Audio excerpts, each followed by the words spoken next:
Hello, I'm Lowell Martin, and this is MCC Today. Gotcha!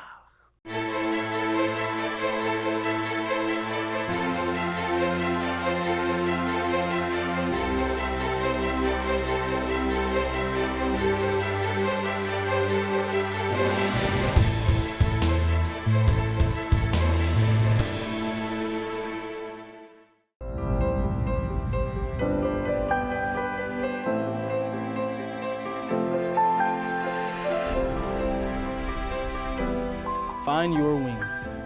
It's more than just a hashtag.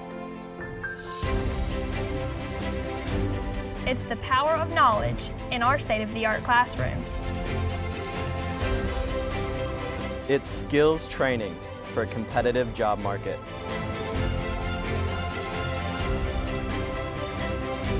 It's the best nursing program in the state. It's home runs, buzzer beaters, and the thrill of victory. And MCC walks it up. It's not just a hashtag. How do I know? Because I found my wings.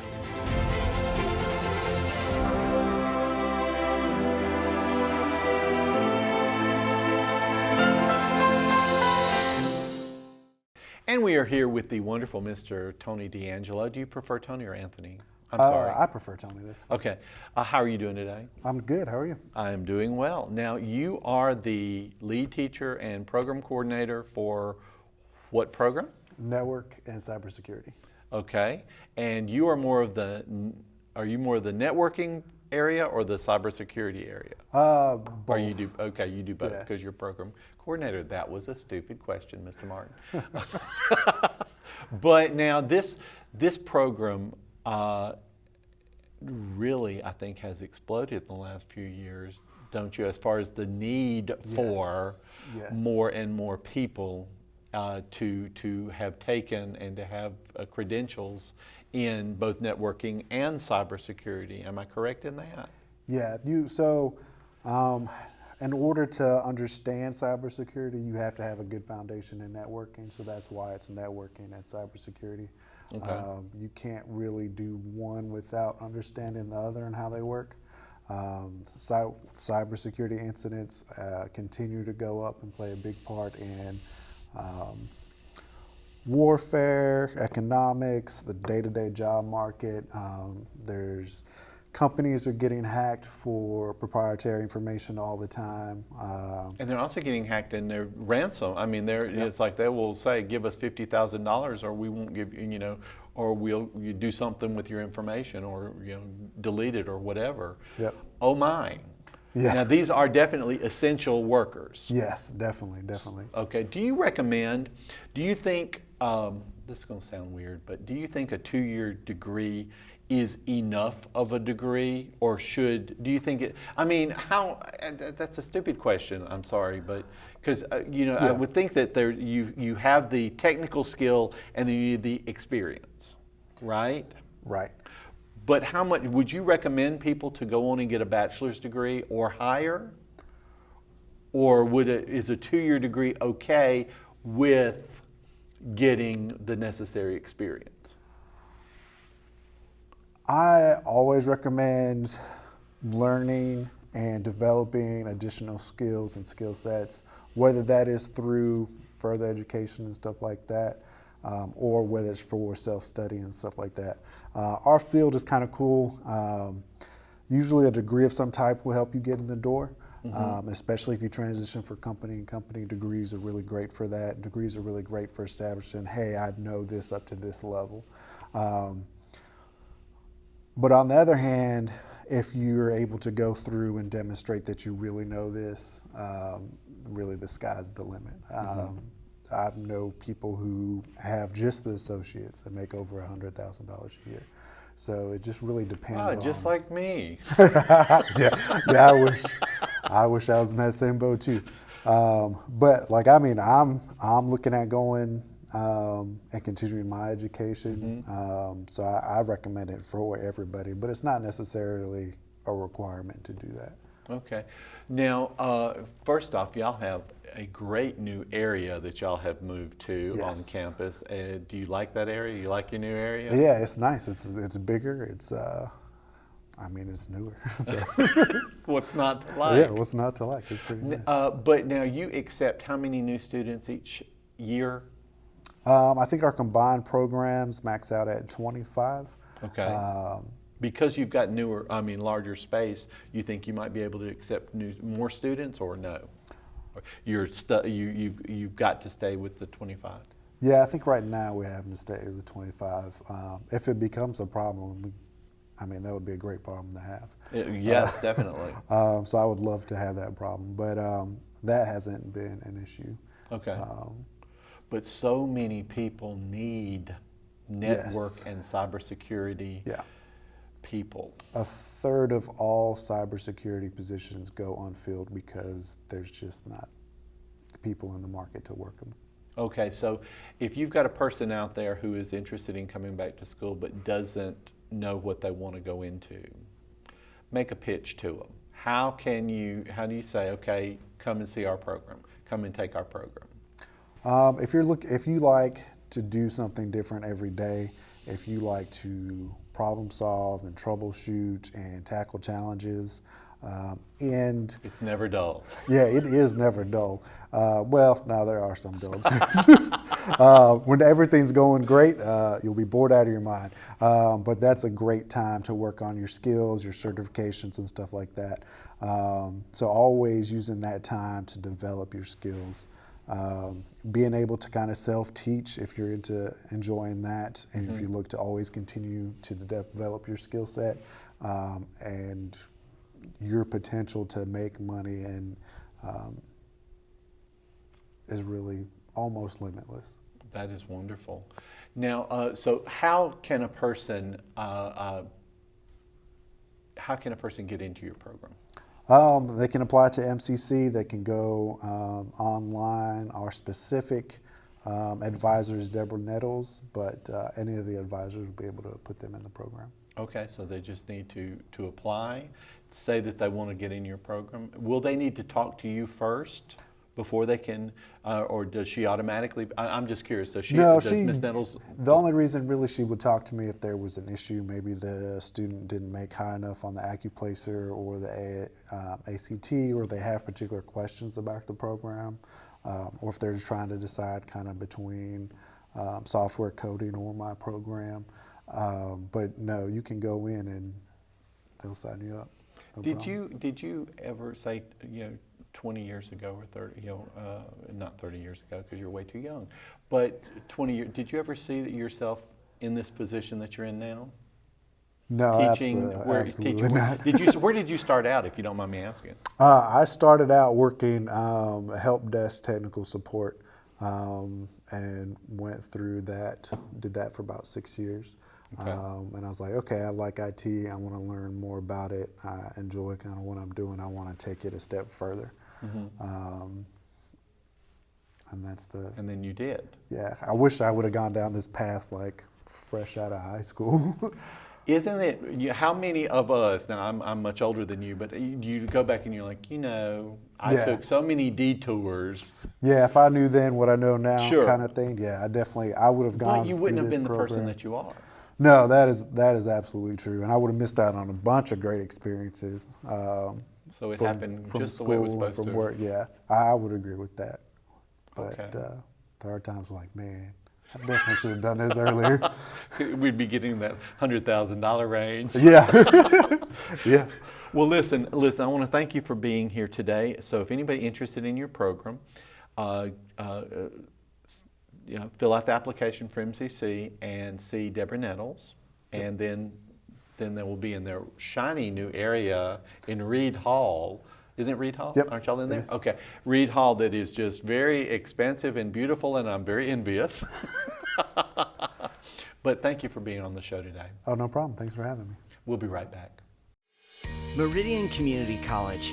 For more than 75 years, we've helped students soar. Establishing the first tuition guarantee program in Mississippi, we put our students first while creating pathways into the workforce and offering a seamless transition to a 4-year degree. Now is the time to find your purpose and register today, because those who move forward never get left behind. MCC, find your wings. Since 1996, the MCC Foundation Tuition Guarantee Program has provided students an opportunity to find their potential. Thousands of students have benefited from the program. Over $6 million have been invested in the students who learn and live right here in our community. This program is funded by individuals and businesses who believe in our students, our families, and the economic impact of an education at Meridian Community College. Now is your chance to offer support. Give today at meridiancc.edu/give. And we have the wonderful Miss Ashley Tanksley, who could not avoid me and is finally on the show. How long have I been trying to get you on the show? It's been a few months. I think it's been longer. We're here now. We are here now, but let me just say, she swears up and down that every time I ask her, she has a meeting. I do. I have a standing meeting every Thursday at 10 a.m. Uh-huh. And does it involve any food? It does. Okay. Thank you so much. Now, your official title here at Meridian Community College is Director of Admissions. That's correct. But you did not start at No. Director. You've been here how long now? I have been here since 2018. So I came in as the recruiting coordinator. And about a year or so after doing recruiting, I was promoted to lead recruiting coordinator. Yes. And then July 2020, I became the Director of Admissions. Okay. And so what does the Director of Admissions do? So working in admissions is Besides have a meeting every Thursday at 10 o'clock at 10, right? with food. Working in admissions is truly amazing. So you get to help those students with that first part of their new beginning, as I like to say. So we handle different things from application, transcripts, test scores, anything that students need as far as documentation goes to be admitted into the college. Okay. So a lot of fun fact, admissions, we handle general admissions to the college. Different things go into play when a student is trying to get into one of our career and technical programs. They may have to provide additional documentation, but those kind of first steps, if I want to say, are like an application, which they can do at meridiancc.edu/apply. Get any transcripts needed, from a high school transcript to a college transcript if they have it, and then test scores. And then we take things like ACT, SAT, and then we have a test here on our campus known as the AccuPlacer. And how much does it cost to take the AccuPlacer? Yes, so if a student has not taken the ACT or SAT, or maybe they would prefer to take the AccuPlacer, the first time it is free. Anytime after that is $10. So I love the AccuPlacer. There's no time limit on it. How many parts to it? Aren't there 3 different parts, Okay. 3. So Do you English. have to take all 3 at the same time?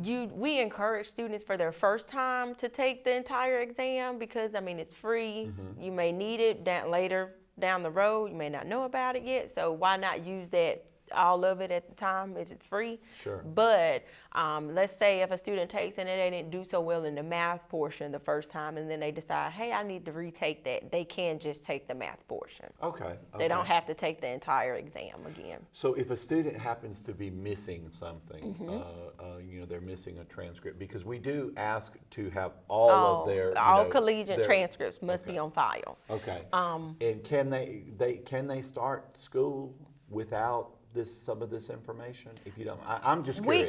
We have. I don't even know what you want to exactly call it, but we've started an initiative for our first-time freshmen. Okay. So if you've never been to college before, we will take an application and test scores, and we'll get you admitted. Contingent upon, it's conditional admit until you get us your final high school transcript. That allows you to go ahead and register for classes.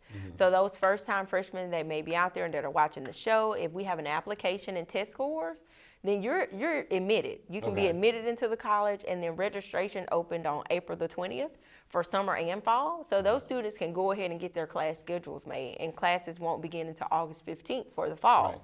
So it's a wonderful opportunity for those students. Now, if we have any transfer students that may have collegiate transcripts, we are requiring that all be on file prior to being admitted. Okay. But for the people who don't have the transcripts, and we admit them, but there's a time frame within which they have to get that stuff in. Right, Or yes. they can take the class and actually be graded and stuff, but that eventually it's not going to appear on their transcript or anything Right. until we have that information. So we will place a hold on their account. We Okay. try to give them a semester to get it done. So if you're a first-time freshman and you apply for fall and we admit you for the fall without that transcript, then you have until the end of that fall semester to get us your transcript. Do you have anything to do with the dual enrollment stuff? I play a part in dual enrollment. All of those documents that are collected in the You're early just the stage. document keeper. Yep, we hold all the documents. And so that application that the dual enrollment students submit, that's a general application. And all of those additional documents are housed in our area as well. What about, and I'm just kind of curious about this, international students? Yeah. Are you the point So person for that? I actually submitted a form to our president of the college, Dr. Huebner, that he signed off on it for me to become the primary designated school official. Okay. So up until recently, I've been serving as the designated school official, which is like the second person in command.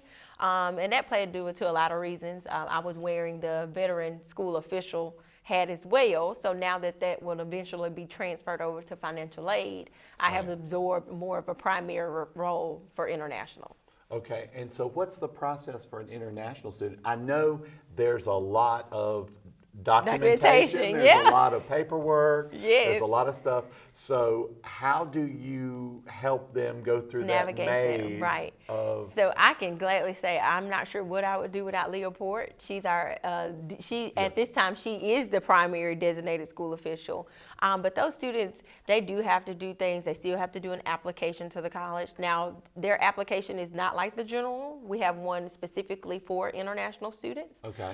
They do have to provide bank statements, statement of finances, pledging to show that I have X amount of funds to attend MCC and different things of that nature. So a lot of documentation. We try to communicate effectively via email with those students. And I'm sure that they're not able to go ahead and start. Yeah, right. Yeah, no, they're not being provisionally admitted.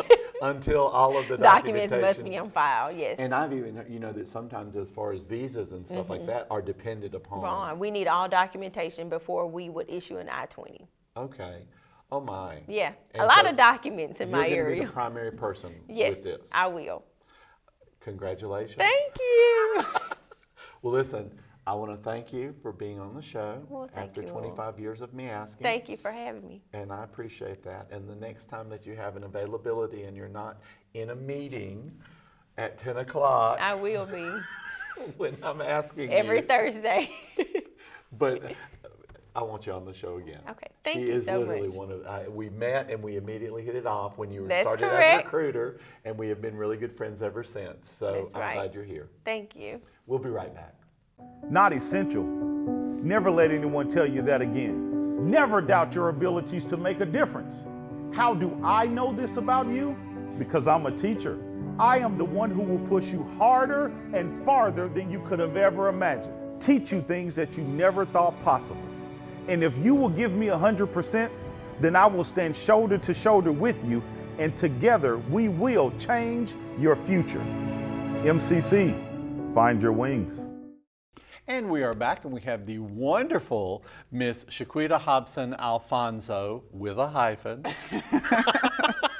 Not a dash. Not a dash, with a hyphen. Now, you recently added the Alfonso part to your name. Now, I'd always known you as Shaquita Alfonso. Yes, but I was. She's Shaquita Hopson. I've been married quite a few years, and so last year I had a baby, and so I started. Maybe I had a baby. The time they is tell right. me I was laid out, knocked out. But anyway, you took a lot of time off. I really didn't have a baby, but anyway, so after I had the baby, you got to find somebody to keep it, unfortunately. Just saying. So she has got the most precious child in the world. Thank you. I was going to bring him today, but it was just so much that I just couldn't. But anyway, I was filling out tons of paperwork for daycares, and this one daycare called me and said, "Are you Shaquita Hopson or Shaquita Alfonso?" I said, "I'm Shaquita Alfonso, but your driver's license says Hopson." I was like, "Oh, I never got it changed, blah, blah, blah." And so I was like, she was like, "I don't think it'll be a problem, just sometimes maybe." And I was like, "Okay, you know what? I'm going to just start going by Shaquita Alfonso." There you go. Not in a negative way, but like in my head, I was saying that as the conversation was going on. It's to make your life easier. Yes, because I didn't realize it was a big deal until I had the baby, and everybody was asking, I guess for security reasons. Yeah. You know, even though I look like the same picture, but you know, just to be so. But that daycare didn't even call me back. But Well, now your official title here is Associate Director of Advising and Retention. Okay. Now we have a new program. Yes. Now it's been going on about a little bit over a year now, Yes. I believe, and it is the SAGE program. Yes. Okay. What is the SAGE program? SAGE is it's an early alert system that we use instructors flag students for various reasons, and the advisors reach out to the student, and we try to figure out what's going on. Okay. Sometimes it's I forgot, and sometimes it's I really don't understand. And then we go over the success center. Yes. We even recommend, and that is one of the things in SAGE that an instructor can recommend. They can recommend that the student go to the Success Center. It's actually something that the instructor could suggest for the student. Well, this is part of our, we had Kim Rush in on one of the previous shows, and she was talking about our intensive mentoring. Yes. And I think this is like an offshoot of the intensive mentoring, Yes, not really an offshoot, it's a big part of it, where we want to catch problems while we can still solve those problems. We want to be proactive because a lot of times something's going on. If we could get in it in the very, very beginning, chances are that we'll be able to help the student. This previous spring, as you will, around a little bit over 230 students were flagged. Okay. Around 170, 180 of those students stayed enrolled in class. There you go. So I don't know their grades, but they Sure. stayed enrolled in class. So Sure. we think that's a big success because we cannot help you if you're not here. Yes, and we cannot help you if yeah. we don't know what's going on. If we don't know what's going on. And it could be something as simple as you said before, I forgot. Yes. We've had that.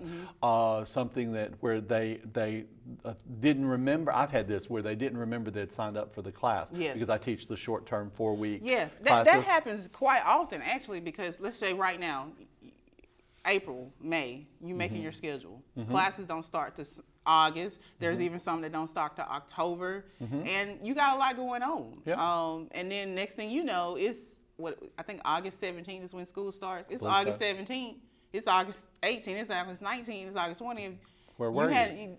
They just don't remember. Right. It was so long ago, or they said, "Oh, I thought it was August 20th." You know, it's just that long time frame. So in the first week, that is what mostly we'll probably be dealing with. Just people they just forgot. And as teachers, we're supposed to, if you haven't shown up for 2 classes, we're supposed to drop you from the class because we don't want you to be charged for it. Yes, yes. And so because that's important for us. It's not that we're doing it, just to not to give people a chance, but sometimes if you will just let us know, let you know what's going on. I spend a big part of my day teaching students or recommending to students, as you will, to communicate with your instructor.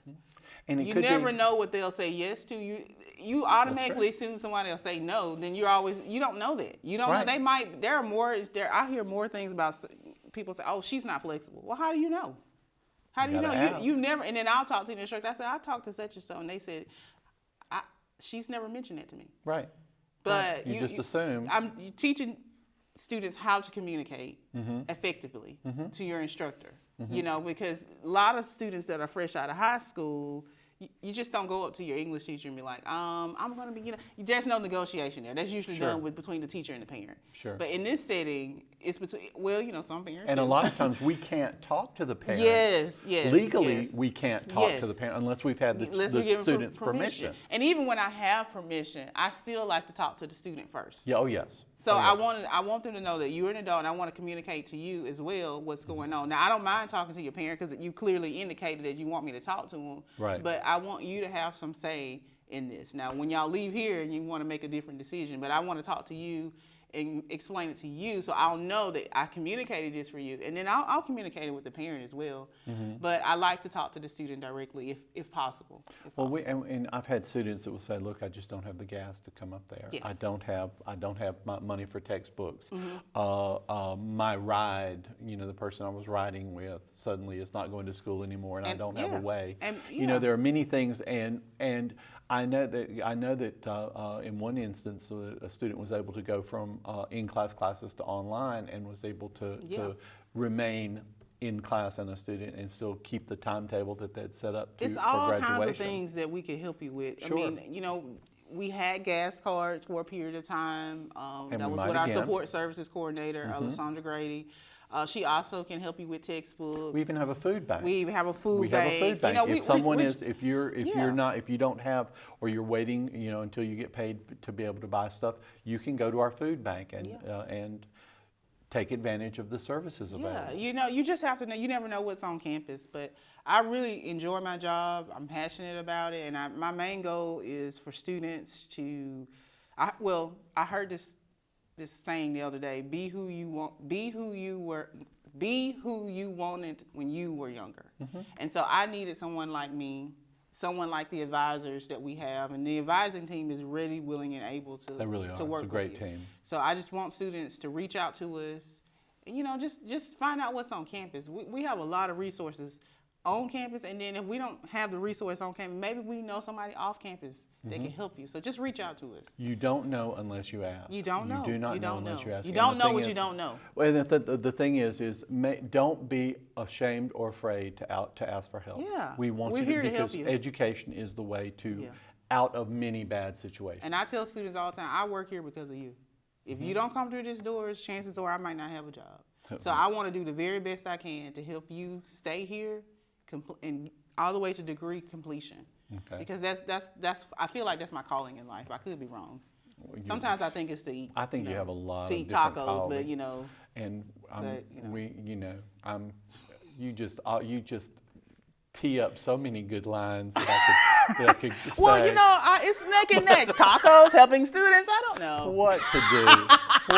What to do. Well, listen, I want to thank you for being on the show today, Yeah. Miss Shaquita Hopson-Alfonso. Thank you. You have to go back to your baby that she I has know. left with a colleague. Random stranger. Don't report me. Don't say that. Don't say that. I'm But just I want to playing. have you on the show again Yeah. Yes. very soon, okay? All right, thank you. We'll be right back. Since 1996, the MCC Foundation Tuition Guarantee Program has provided students an opportunity to find their potential. Thousands of students have benefited from the program. Over $6 million have been invested in the students who learn and live right here in our community. This program is funded by individuals and businesses who believe in our students, our families, and the economic impact of an education at Meridian Community College.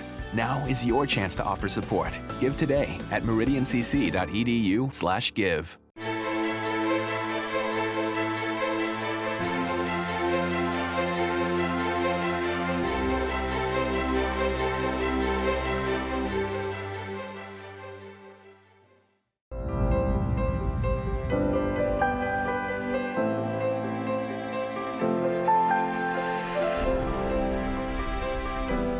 Find your wings.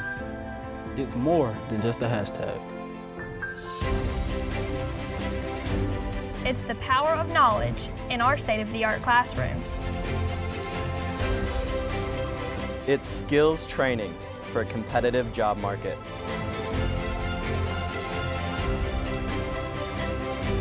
It's the best nursing program in the state. It's home runs, buzzer beaters, and the thrill of victory. And MCC walks it up. It's not just a hashtag. How do I know? Because I found my wings.